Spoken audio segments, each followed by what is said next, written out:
Okay, good afternoon, ladies and gentlemen. So, I want to first of all thank all of you for coming out here. It gets colder outside and there's more people here. It's amazing. You guys are amazing. Please give yourselves a very hearty round of applause. I also want to thank the amazing staff of Yeshiva Beth Yehuda, Partners Detroit and Prime 10 for putting on this beautiful, beautiful lunch and learn. And I also want to say a major thank you to Torah Anytime. Torah Anytime is both a website and an app. The app can be found in the App Store or Google Play. It's Torah Anytime, and then the website is TorahAnytime.com. They are an amazing organization that just gathers up thousands and thousands of hours of classes on every imaginable topic. In our home, TorahAnytime.com is playing all the time. My wife, when she's preparing for Shabbos, she's listening to classes by her favorite rabbis from Torah Anytime. I listen to it in my car when I'm driving from place to place. It is an amazing, amazing organization. God willing, this video will be uploaded there. So if you like it and you want to see it again or you want to reference it to your family members, you can do that. And I want to thank them for all the amazing work they do and for taking this class and putting it up on their website. So thank you to Torah Anytime. Let's give them a big round of applause. All right. So, last year, the night before Hanukkah, on one of the nights of Hanukkah, there's a grandmother, Sally Goldsmith, whose grandson, who's in college, is coming to visit her for Hanukkah. So she's on the phone with her grandson, and she says, okay, I live in this condominium complex. I'm in apartment 12D. So she says, when you come, you'll just ring the buzzer with your elbow, and I'll ring you in, and then you'll come in, you'll see there's an elevator a little bit further, and you'll call the elevator with your elbow, you'll get in, you'll put floor 4 with your elbow, and then you come up, and you can ring the doorbell with your elbow, and you can come in. And the grandson's like, Grandma, what's the... Okay, I'm coming to visit you soon, I appreciate that, but what's with all the ringing with the elbow? She says, what, you're going to come visit your bubby on Hanukkah with your hands not full?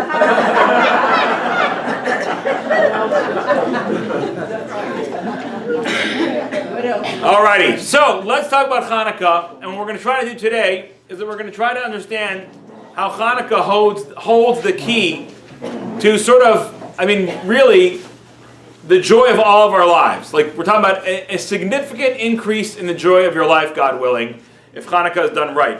Before Hanukkah is done right, I just want to thank the good Lord for this amazing H2O, which keeps me alive, and believe it or not, it's like 65% or 68% of my body doesn't feel that way, but it is, and it's amazing, so I just want to thank the good Lord for this water. Baruch atah Adonai Eloheinu melech haolam shehakol niyeh b'dvaro.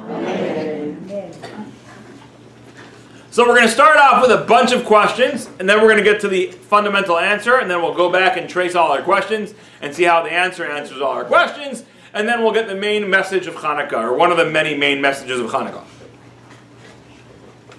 Now, I don't know if you know this, and it's kind of cool, but it's also kind of scary, but some of the most unsafe places in the United States of America are national parks. When you go to a national park, there is no OSHA, right? There's no Occupational Safety and Hazard Association or whatever it is. There's no standards. There's no railings, right? I took a trip to a place called Devil's Landing, Angel's Landing. It's called Angel's Landing. It's in Zion National Park. It's an incredible, incredible hike. A very, very, very intense hike. Hiking up this massive, massive canyon wall. There's this one place called Walter's Wiggles, where you just wiggle up and down, and it's like 23 different back and forth, trying to go up the side of a mountain, and then you get to the top of that, and then you're like, whoa, we're not even anywhere halfway there. There's like the spine ahead of you, and literally, because you reach out onto this beautiful plateau in middle of a circular horseshoe river. It's absolutely stunning when you get to the top of Angel's Landing. But the way to get there is treacherous. And at one point, you're on this spine where it's very thin, and you literally could slip left or right and fall 1,500 feet in either direction. When you start the hike, there's a sign that says, like X amount of people, 6 people have died here in the last few years. Be very careful.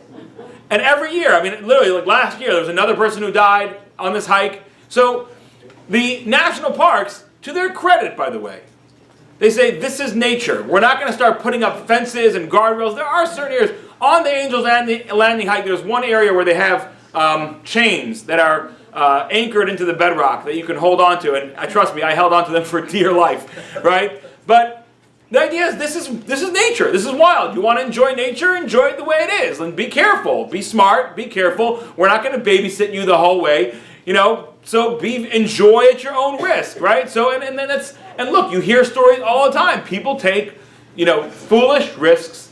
And they get themselves hurt. But we're not going to take all of nature and make it, child safe, because you're not going to be responsible for how you enjoy nature. Nature is beautiful. Nature is wild. And nature is something you should be very, very careful with, because often there's no second chances. So you want to enjoy it, but we're not going to despoil all the beauty of nature with guardrails and landings and all that, so that people can just, sit there walking up a trail with a spine with 1,500 feet on both sides while texting. That's not the right place for this.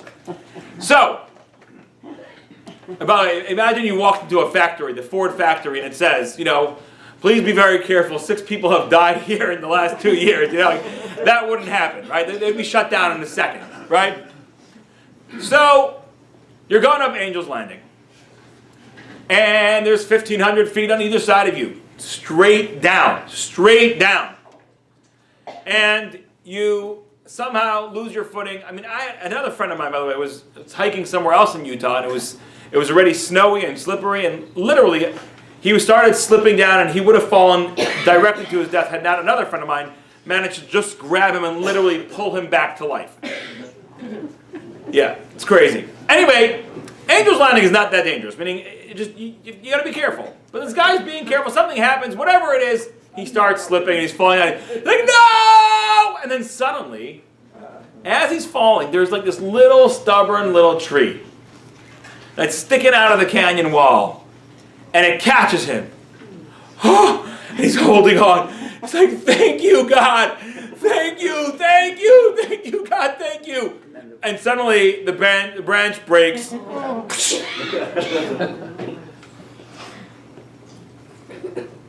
That, my friends, is Hanukkah. Hanukkah, the Jews are in a really precarious situation. The Greeks are persecuting us. They're trying to wipe out any remains of the special relationship we have with God, with the Torah, on pain of death. They're inflicting horrible casualties amongst our people. Many of our people are actually willingly going to the Greek side and becoming Hellenized and saying, we're done with this whole Jewish thing. We'll be culturally Jewish, but this whole Jewish thing with relationship with God and mitzvos, it's not. We're enlightened citizens. We're like the Greeks. We're the modern people. We're with it. We're cool. We're like the rest of the world. Get with it, you old fogies. You don't get it. All you people clinging to your religions and your books and your this and your that. You got to join us in the gymnasiums and get out into the light. And the Jewish people are slowly being decimated, both spiritually and physically. And then there's this group of people, the Hashmonaim, the Maccabees. They start fighting back.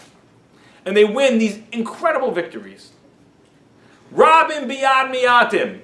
Many Greek soldiers falling to small numbers of the Maccabees. Giborim biyad chalashim. Strong, massive Greek soldiers who were part of the Greek phalanx. The Greek phalanx was so frightening to behold. You would watch these people, they're coming at you, they've got spears, they've got shields all lined up. And they've got these massive sarissa spears that were 16 feet long, could literally impale a horse. Right? You're coming at them with cavalry, they could literally impale a horse with their spears. And they're marching at you, and they're huge, they're muscled, they're massive, they're strong, they've got the latest weaponry. They've got elephants, which are tanks in those days, right? Because the elephants are so, you can shoot an arrow at an elephant, you're not going to get anywhere. They would just come into battle with tanks, like these elephants, and shoot people from sitting on top of their elephants, crush people, and yet this force is falling to a bunch of yeshiva guys. It's amazing. They go into the temple, they light the menorah, the light stays lit for 8 days. Thank you, Hashem! Thank you, Hashem! And then the branch breaks. And they start falling for thousands of years. The Chashmonaim who took over eventually had to fight for 14 more years. After the whole miracle, there's 14 more years of battle. 14 more years of watching your brothers and your cousins and your friends dying daily. And then when they finally win the war 14 years later, the Chashmonaim, who were Kohanim, took over the kingship, which they were absolutely not supposed to do. Lo Yasser Shevet mi Yehuda, the rod, the scepter shall not leave the tribe of Judah. They were not supposed to do that. The kings of the Jewish people were always supposed to be from the Davidic line, from King David. And they took over, and because of that they were punished. And a slave overturned the entire house of the Chashmonaim and wiped out the entire royal family. And took over as king. And then before you know it, he invited in the Romans. And then the Romans came in, and it's all history from then. So for a few seconds, we were holding on to this branch. Thank you, thank you. And then, poosh, 2,100 years plus of strife and chaos and exile. And yet this is the big party. Well, because we were holding on to a branch for a few minutes? Is that really what Hanukkah is all about? That's question number one. And by the way, you look at the other things we celebrate. Pesach. We got out of Egypt, and it was final. The Egyptians ended up on the bottom of the Yam Suf, right? The sea split, and they ended up at the bottom, and that's it. We were done with them. We celebrate Purim, the downfall of Haman. At the end of the Megillah, Haman is swinging from a branch. I hope I didn't give... Spoiler alert if you didn't know that one yet. Sorry about that. But yeah, at the end, the bad guy loses. Guess what? That's what usually happens at the end of every single movie or whatever. Except for Stephen King movies.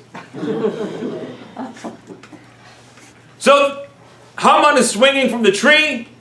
The son of Esther becomes the next king and allows the Jews to go back and they rebuild the temple. For 400 years. So, the other holidays that we celebrate, it worked. This one, it didn't work.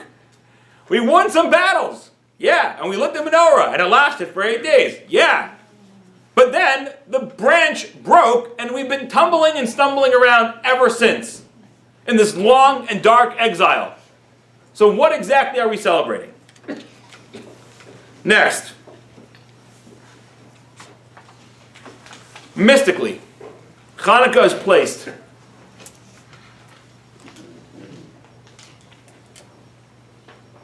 at the beginning of the winter, right around the winter solstice. Today is December 7th, right? Which means we are now 2 weeks away from the solstice, right? The darkest day of the year. And Hanukkah will end like right around the darkest day of the year. Every other holiday, if you notice, the other holidays are all in the time of the light, so to speak. Purim is just as the light is. It's around March. It's after the fall, the spring equinox. It's when it starts getting lighter.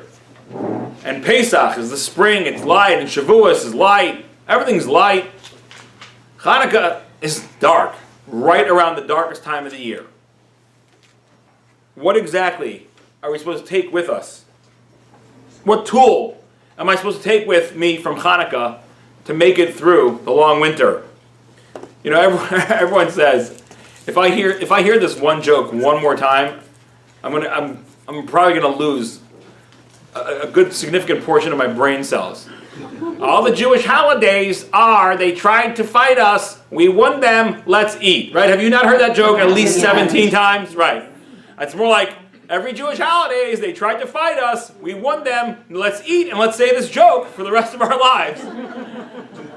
So we've heard this a million times, right? So every Jewish holiday, they fight us, we won, let's eat. But Hanukkah is not really that one. It's like this. It's like, they tried to kill us, we won, and then it didn't really work so well, and then they lost, and then they won, and then they won, but then we lost, and then we're still here in horrible, miserable exile. Can we eat? Right? That's more like Hanukkah. Hanukkah's like more like that. It's like just not the same message. So what tool am I supposed to take with me from Hanukkah to make it through this long, dark winter? All coming up ahead, right? Maybe cold outside, but it ain't nothing yet, right? It's about to get long, the nights are about to get shorter, and it's going to be freezing, and it's going to be cold. What am I supposed to take from Hanukkah to make it through this winter? Next. Hanukkah is a time when we increase in our prayers and our Torah study. And in the Shmona Esrei, in the silent devotion, we add a special prayer called Al Hanisim. Now, we almost always add special prayers for any kind of holiday. For Sukkot, and for Pesach, and for Hanukkah, and for Rosh Chodesh, and for Purim. What's interesting is that the blessing that we make on Hanukkah, Al Hanisim, is found in the bracha of Modim, of thanksgiving. Normally, when we want to thank Hashem for the holidays, we put it in the blessing of Ritzei, of the temple service. If you look at your source sheet, you'll see the order of the blessings, right? All the 18 blessings, which, if you really count them, are 19, but I didn't tell you that. Don't let them know that I told you. It's really 19 blessings. Normally, when we have a Rosh Chodesh, or a Sukkot, or a Pesach, we say a special prayer called Ya'alev Yavo, and we put it in the bracha of Ritzei, where we ask God to once again desire our service and bring us back to the temple and have a service. Al Hanisim, we put in the next blessing, which is Modim, the blessing of thanksgiving. Why do we switch the location of the blessing? Next. The Talmud pretty much talks about Hanukkah in one main place. It talks about Hanukkah in Masechtas Brachos. Shabbos. In the tractate that deals with the laws of Shabbos. And it talks there about how high the candle has to be. And it says the following. Rav Kahana says, right, let's look at source number 2. In the name of Rav Matan Bar Manyumi, in the name of Rav Tanchum. The Talmud is always very careful to give you the exact source of where things came from. In Judaism, we don't say, yeah, I think I heard it. Always give you the exact source. There are times where you're learning the Gemara 3 lines of just telling you the provenance of a particular statement. It's an amazing, amazing thing. A Hanukkah candle, which one placed above 20 cubits, is invalid. 20 amos, 20 cubits is about between 30 and 40 feet, which actually is kind of a challenge for people who live in high-rise buildings, but that's been dealt with in different, that we'll deal with in the halacha class. But generally speaking, you're not supposed to have your Hanukkah menorah over 20 feet high, and if you do, it's invalid. Just like a sukkah, which is not supposed to be more than 20 cubits high, or a mavoi, which has to do with Shabbos. Okay, so then talks there about Hanukkah, and then it says the following teaching. And Rav Kahana said, Rav Matan Bar Yumi expounded in the name of Rav Tanchum. A verse, that's which is written, Va'borek ein bo mayim, that the pit was empty, there was no water in it. And this is referring to the pit that the brothers threw Joseph into. And guess what? It's exactly this week's Torah portion. It always comes out right before Hanukkah. So in this week's Torah portion, we read about how Joseph's brothers threw him into a pit. And the Torah tells us the pit was empty, there was no water in it, which seems redundant, right? The pit is empty means there is nothing in it, right? So it says the pit is empty, there is no water in it. Why does it say that? So the Midrash tells us the Torah is hinting to us. The pit was empty, there was no water in it. But there was snakes and scorpions, right? So therefore, there were snakes and scorpions in it. As a matter of fact, the Midrash tells us that when Joseph, after he became viceroy of Egypt, he's running the entire civilized world pretty much, because Egypt was the most advanced civilization at the time. He's the viceroy, he's kind of running Egypt. Pharaoh's just sitting back and watching daily soap operas because he doesn't really want to run the country. He gives his signet ring to Joseph. He says, here, you run the country. I'm more important than you in name, but in reality, you'll run the country. Okay, so I want to get back to my soaps. Okay, so basically, Joseph is running the most powerful country in the world, basically running the civilized world at the time, and he comes back to bury his father. And the Midrash tells us that he stops at the pit, and he makes a blessing. Baruch atah Hashem Elokeinu melech haolam. Blessed are you, Hashem our God, King of the world. She'asa li nes b'makom hazeh. You made a miracle for me in this place, because I was thrown in this pit. There were snakes and scorpions in here. I made it out alive. Now let's look at this. He comes out of the pit. What does he get after he comes out of the pit? It's thrown into slavery. Down in Egypt, where from there he goes to prison. You want to talk about the miracle? The miracle is that this guy who was a no-name, faceless slave in Egypt, where slaves never, ever made it out of the bottom tier of society, becomes the viceroy of Egypt. You want to make the blessing, Baruch she'asa li nes b'makom hazeh, blessed is the one who made me a miracle in this place. Go to your jail and say, here I was at my lowest point, festering in jail, and from here, one day I was a no-name prisoner, and the next day I was the viceroy of Egypt. Wow, you made an incredible miracle, and I saved my whole family. I brought my father down and my siblings down, and I set them up in beautiful quarters. I saved them from the famine. That's the miracle. Why is he making the blessing by the pit? Next, final question.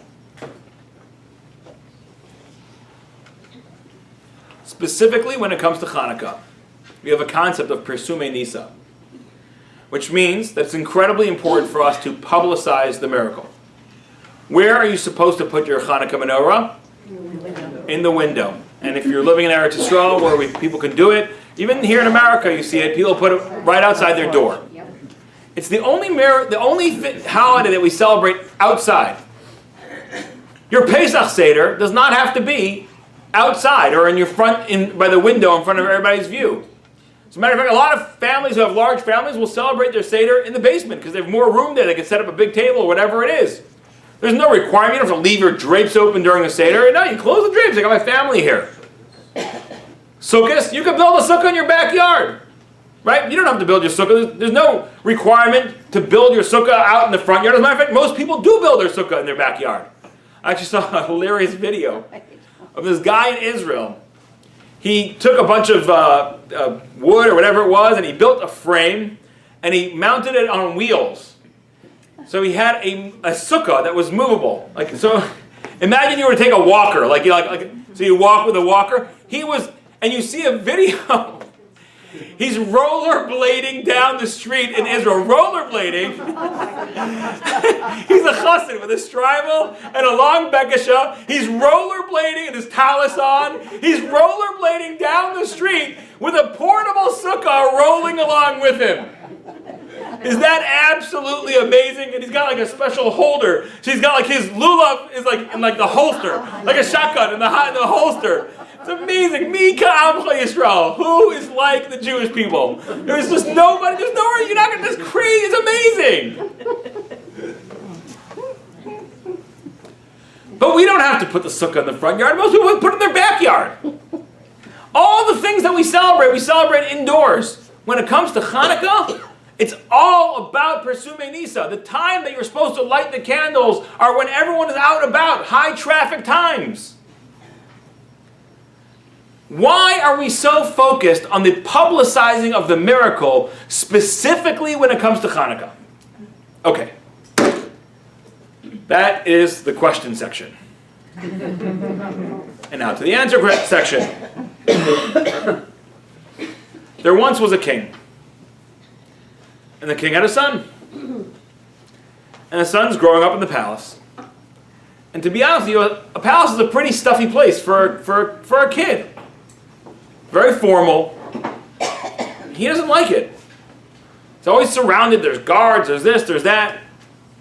So as he becomes a teenager, he's a little bit rebellious, he starts getting dressed up in peasant's clothing.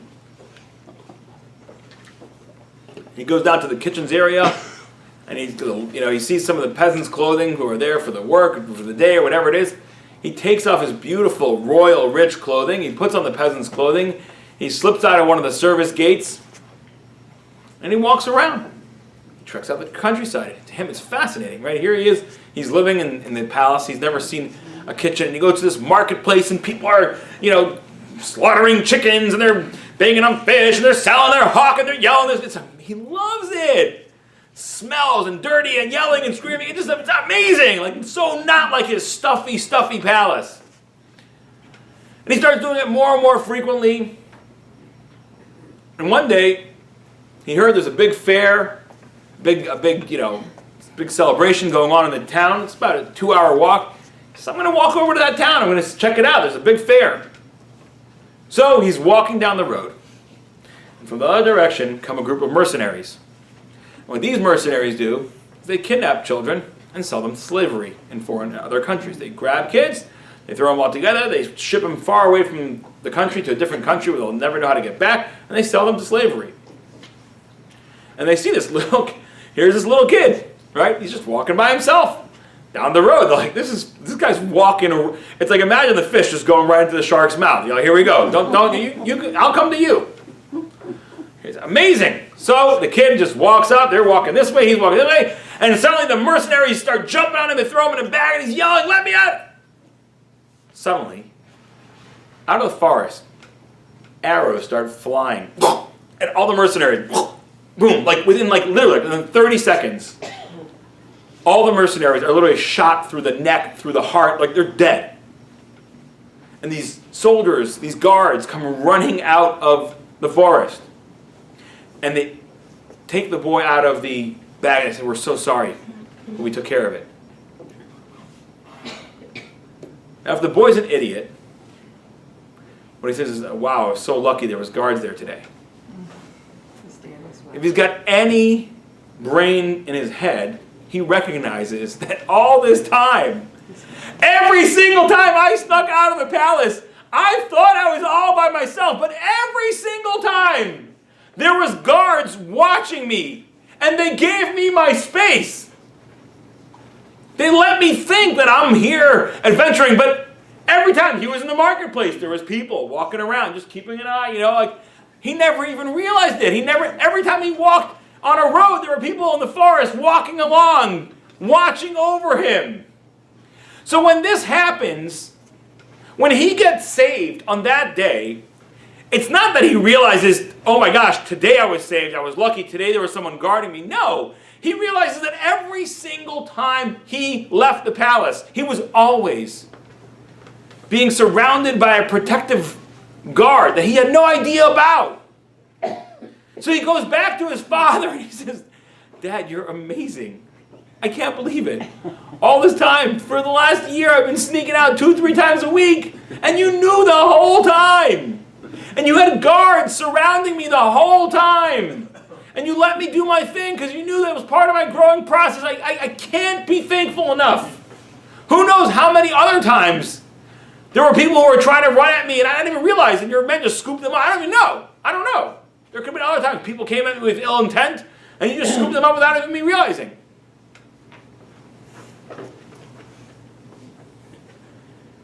When we see miracles, when we see the forces of nature being suspended and turned on their heads, what does it mean? Does it mean that God suddenly showed up? No, that's not what it means. It means that God is always there. He's always controlling nature. He normally does it in an unobtrusive way so we can have our little free will. Because if everything in the world was like miraculously popping out, like meaning I said something bad and there's just a hand miraculously pulls out of heaven, boom. Okay, I'm not doing that again. And I do a good deed, a hand comes out of heaven. Here's $1. $1? Put it back. I need 10,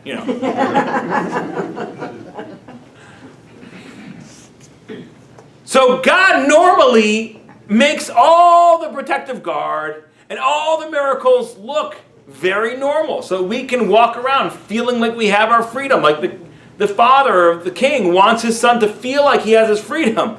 But there's miracles going on around us all the time. As a matter of fact, when we see that God changes nature like this, what we realize is that nature is really just as much of a miracle as non-nature. Let's see a source.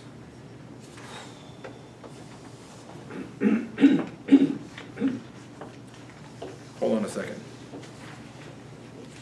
Let me skip a source or two.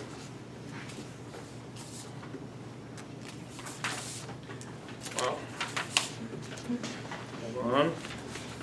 Give me these extra papers.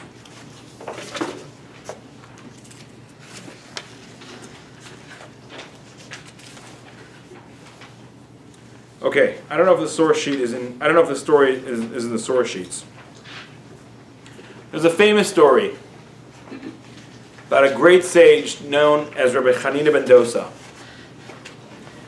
One Friday afternoon, it's right before Shabbos, and he comes into this house, and his daughter is just totally distraught. And he says, "My dear, why are you so distraught?" And she says, We just didn't have enough money this week. We have no oil. Source 5? 6. Source 6. Excellent. We had no money. We couldn't buy oil to light the Shabbos candles. So what does Rav 1Chanuka ben Dosa say? Use vinegar. We have vinegar in the house? She says, sure. Use vinegar. But Daddy, vinegar doesn't light. And what does Rav 1Chanuka ben Dosa say? Whoever told oil to light can tell vinegar to light. Right? Oil shouldn't light either. Like, why does oil light? So here's what happens. You'll go to a scientist and you'll say to him, why is it that if I use oil, it will light up, but if I use water, it will go out? So I'll tell you, there's a petrocarbon and a hydrocarbon bonds, and I'll start making diagrams of here's what a oil soluble molecule looks like, and I'll make a little diagram with all the different chemical bonds and and this way it's ignitable by fire. But like you're telling me what happens? Why? Why is it that this kind of bond lights on fire and that kind of bond doesn't? Oh, because there's this kind of bond. No. Meaning, scientists can tell you what. They can't tell you why. Right? So, you look at this. Rav 1Chanuka ben Dosa's daughter light the vinegar, and what happens? She lights the vinegar, and of course it lights. Rav 1Chanuka ben Dosa was never fooled. Rav 1Chanuka ben Dosa never thought for a second that nature was just sort of this normal thing, and miracles are out of normal things. Everything is miraculous. Nature is miraculous. God is just as much involved in that oil lighting as he's involved in the vinegar lighting. We're just used to oil lighting. So when oil lights, no one's like, oh my gosh, look at that. I took out a Havdalah candle. I lit the candle, and there's this little beautiful flyer. I made the menorah. I got the olive oil in the menorah. I light the menorah. No one's saying, wait a second, this is crazy. I took this candle, and I put it to the menorah, which had a cup of olive oil, and it just lit up. There's a big fire there now. We're not surprised. That's what we expected, because that's what we're used to. But it's no less of a miracle than taking water and putting it in your Hanukkah menorah and it lighting. There's a verse in Psalms, I think it's source number 3. Mi chacham v'yishmor eleh. Who is wise and will keep this in mind? V'yisbonenu chazdei Hashem. And they will ponder the kind deeds of Hashem. Now, what does that mean, the kind deeds of Hashem? So there's kind deeds and there's non-kind deeds. We say Hashem Elokeinu Hashem Echad. God is one. God is all kind. Right? The answer is, when we look at the wonders of Hashem, if we're a fool, we just say, wow, look, I was so lucky. There was guards here at this moment, and it was amazing. It was miraculous. the king's son is walking down the road, and these mercenaries hit him, and they're ready to kill him. And he says, wow, it was such a miracle there was guards here. No. They were always here. When you look at the incredible things that happen that are out of the ordinary, you can then realize that the ordinary is so out of the ordinary too. When we look at a candle that was supposed to last for 1 day, and it lasts for 8, we say, wow. But if we only say, wow, this is a miracle, we're missing the whole point. The whole point is that it's all a miracle. Let's read it. Well, actually, I don't know. Yeah, I think you have it in your source sheet too. This is from Nachmanides, from the Ramban, on Exodus. And he's talking about how we have to understand the world. This is an Exodus where, in Exodus, the book of Shmos talks about all the incredible miracles that God did. The blood, and the frogs, and the pestilence, and the lice, and the hail, and the locusts, and all that fun stuff. What does the Ramban, Nachmanides, say? Umin hanisim hagdolim hameforsamim. And from the big, famous miracles, Adam modeh banisim hanistarim she'en yesod Torah kula. A person comes to recognize and admit all the other nisim, all the other miracles that are around him all the time, which are the foundation of the whole Torah. She'ein la'adam chelek b'Torahs Moshe Rabbeinu ad shenamin b'chol dvoreinu u'mikreinu shekulam nisim ein bahem teva u'minhago shel olam. Listen to the statement. It says, a person does not have a portion in the Torah of Moshe, our teacher, until he believes that in all of our matters, and all of our affairs, and all of our circumstances, they are all miracles. Whether they're in public, whether they're in private. If you think that you being able to see me right now, and see this room in full HD color is not an absolute miracle, you're missing the point.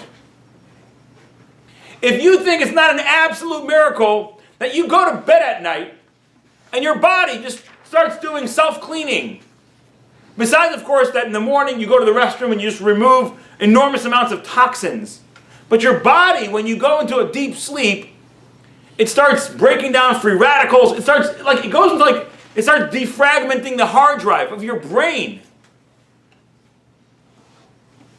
If that's not a miracle, we're missing the whole point. The greatness of Hanukkah is not, hey, we're out of trouble. It's that, listen carefully, there is no trouble. It's all the plan. The light of the candles lighting for 8 days, an absolute miracle, doesn't just tell you that God is with you right now, but rather God has been with us the entire time. I don't know why I'm going through this sorrow right now, this painful situation right now with the Greeks, but it's not like God is not abandoning me. He's been right here the entire time. He just pulled back the curtain for a moment and showed me that He's there. And from that, I have to know that He's there all the time. The message of Hanukkah is, there is no darkness. There is no winter. The pain and suffering in your life, I may not understand why I'm going through it. But I can look back into those few moments of my life where I saw with absolute clarity that God was in my life. And I know that He's not just in my life at that time, but all the time. I may not know why I'm going through this right now. But I know that He is with me. I know that everything is a miracle. I know that my walking is a miracle.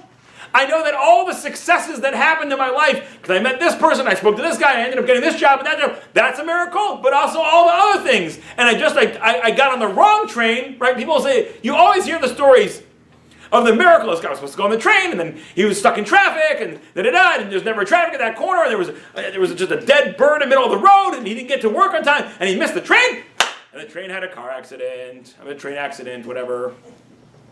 What a miracle. Guess what? Everybody who's on that train too is a miracle. I don't know why they were supposed to be there.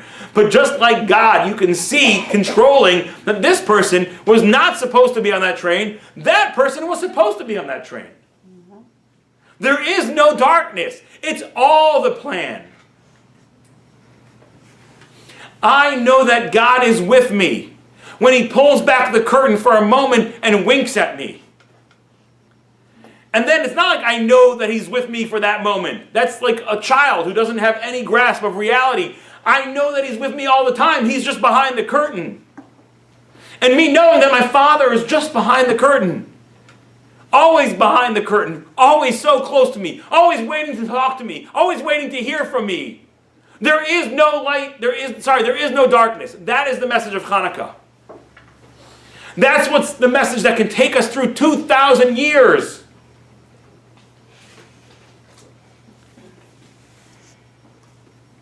Yosef makes a bracha when he goes back to the pit where the scorpions were, because at that moment his life was about to get a whole lot worse for a long time.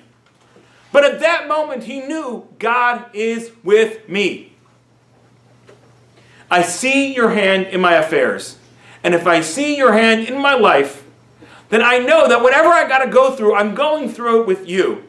And there's a reason for it, and there's a purpose for it, and I may not understand it sometimes. I may understand it later in my life. I can look back at certain very, very difficult things I went through and say, you know what, I totally understand why I went through those. And I may look back at another one and say, I probably won't understand that until I'm up there and have His view. But as long as I see Him pull back that curtain once and wink at me, I know He's with me. This explains all of our questions. Let's go back to our questions.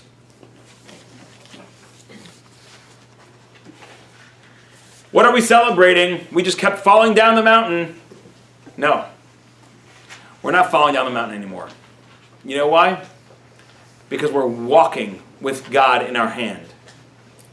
So even though we keep tumbling and stumbling, it's a different kind of journey right now when we know God is with us. Let's just get some historical context over here, by the way. It's very important. I forgot to mention this. During the first temple,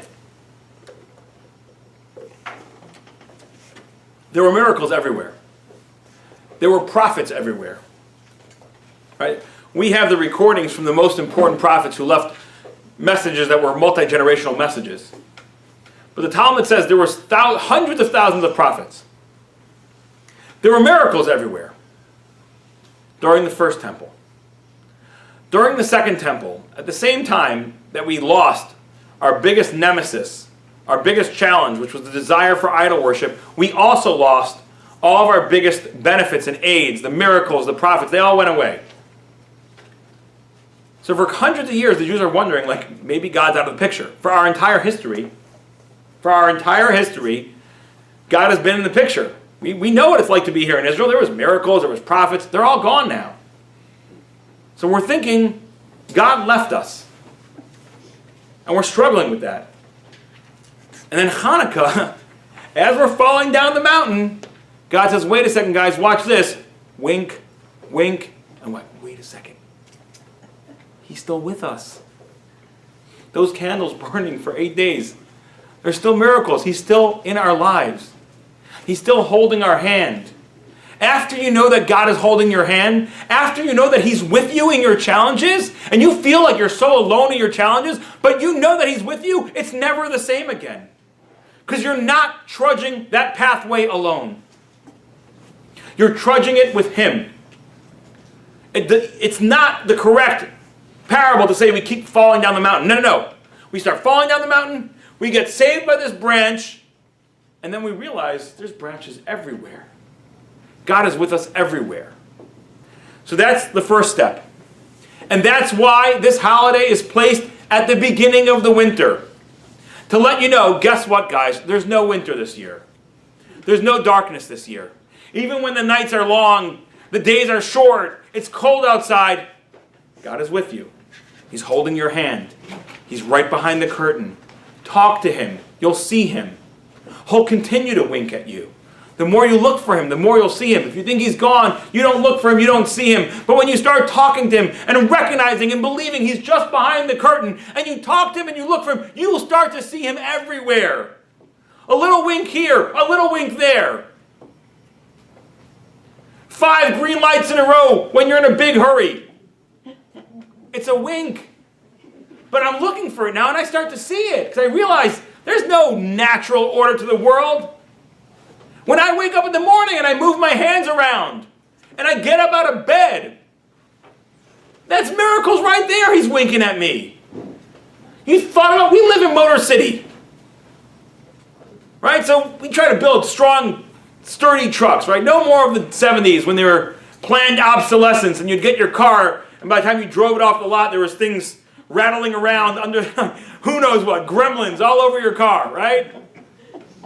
There were days like that, right? There were days where the union, by the way, the union workers would do it on purpose. I mean, literally, you get your car and the lug nuts are coming off of the wheel. You drive it off the lot. Boom, there goes a wheel. Thank you, General Motors. Or Ford, or whatever it was. They don't build them like that. Now we're trying to build them to last, right? Build tough. How tough is a Duramax diesel engine, right? Diesel engines, they go much longer than... I mean, there are trucks, by the way. I don't know, but you see trucks on the road. They go 1 million miles, 2 million miles. Think about this little ticker right here. This ticker right here. Ticks, ticks, ticks, ticks. Every single minute. 60, 70 times. Wait, yeah, 60, 70 times. Hour by hour. When was the last time you brought it in for a tune-up? Now, there may be people here who have, by the way. I recognize that. But you know, you buy your Honda or you buy your Ford and it says first scheduled tune-up or first scheduled oil change, 3,000 miles, 5,000 miles. Even if you've had to go for a tune-up, most people go 70 years at least without even needing an oil change, a tune-up, nothing. They're hard. They never get it opened up. They don't clean out the valves. Nothing! Is that not a miracle? We can see God all over this. Once we realize He's with us, we see Him everywhere. So that's why Hanukkah is placed specifically, strategically before the winter. So you should know there is no winter. It's been canceled this year.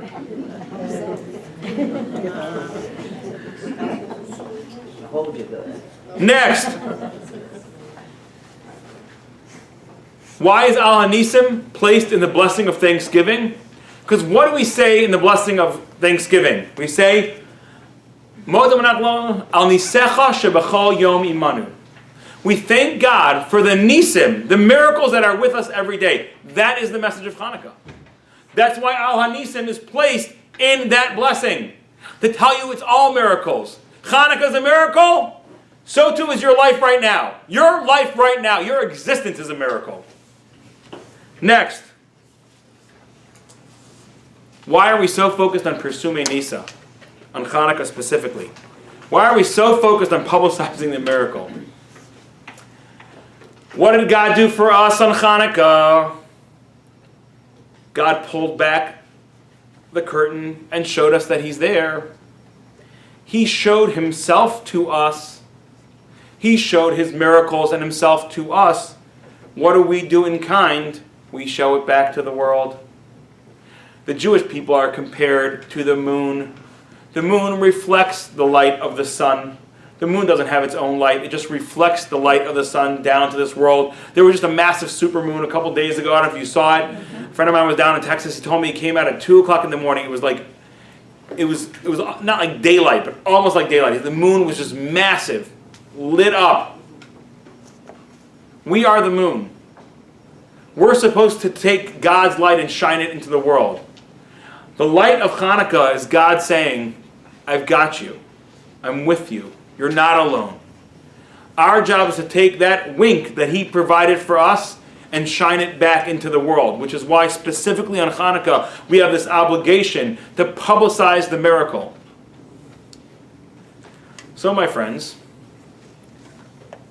my gift to you this Hanukkah is the cancellation of winter, the cancellation of darkness. All your troubles will go away. No, they won't. But you'll be with God the entire time. And when we know that, when we walk this world with God, knowing that all the natural things, both the good and the bad, are really miracles from God, sent designerly, tailored, bespoke for us. Our life is a different life. Our world is a different world. And we all have a beautiful, beautiful Hanukkah filled with light, filled with miracles. And I look forward to seeing you in 2 weeks. Thank you.